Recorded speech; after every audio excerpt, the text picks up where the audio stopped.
My shameless father is marrying the woman he started dating 2 weeks after my mother's death.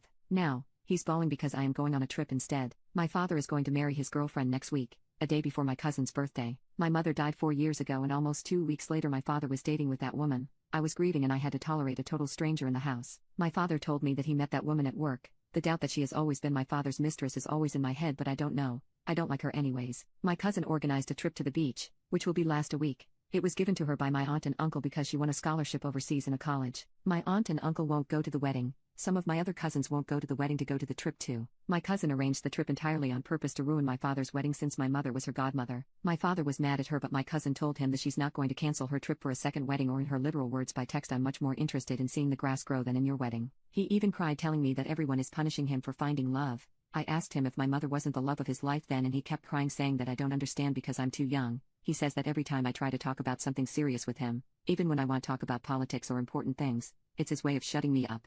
And he just finally found love. His words: he said his girlfriend is the real love of his life. Good for him, I guess. My mother always said he was the love of her life until the last day, and because of his words my mother was never the love of his life. I feel sad to think about how my mother would feel if she hear my father say that he finally found real love, when in my mother's eyes and words he was her soulmate. Can you really find the love of your life in 2 weeks? I understand that grief is different for everyone, but who grieves spending Christmas with your new girlfriend and not with your daughter who lost her mother? He neglected me since that. Even if I was a teen, everything was always about how he feels and wants. I told him that I will go on the trip and I don't want to attend his wedding, and he kept crying. My paternal grandmother called me to pray and tell me that I am being unfair to my father who just found love again, but I just don't want to go, neither be near to him. I stopped being close to my dad long time ago. That my perception of what a father figure is has been almost totally erased from my mind. I decided to talk to him again and ask if he cheated on my mother. I got really anxious and just needed to know the truth because it was something that made me feel really nervous. After insist and hearing him cry, he confessed to me that he had been talking and going to places with her for a while my mother was still alive, and even before she got sick. When my mother died, his girlfriend,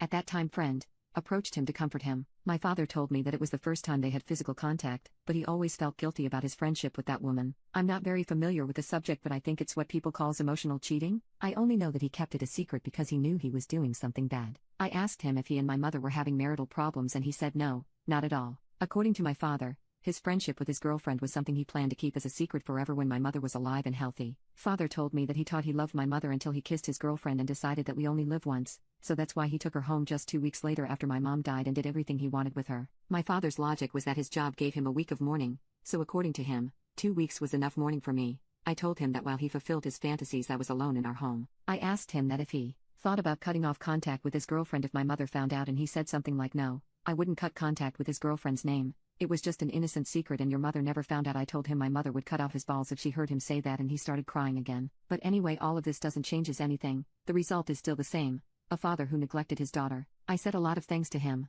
I've been going to the psychologist for years, so I know how to manage my feelings, but at that moment I told him everything I've been keeping to myself, and he cried again. Isn't that weird? Cry when you're the one who screwed up? I only feel bad for my mother and myself. For now, I warned him that I am going to rent the house to make money and cut off contact with him when he leaves the house with his girlfriend. He didn't complain about that because at least he always agreed that the house is mine. I'm not going to leave him homeless or anything like that. I'm not going to his wedding. I'm not going to invite him to my wedding in the future. I don't care if my future kids doesn't have a grandparent or anything like that. I think years ago I lost both parents, but luckily I have my family.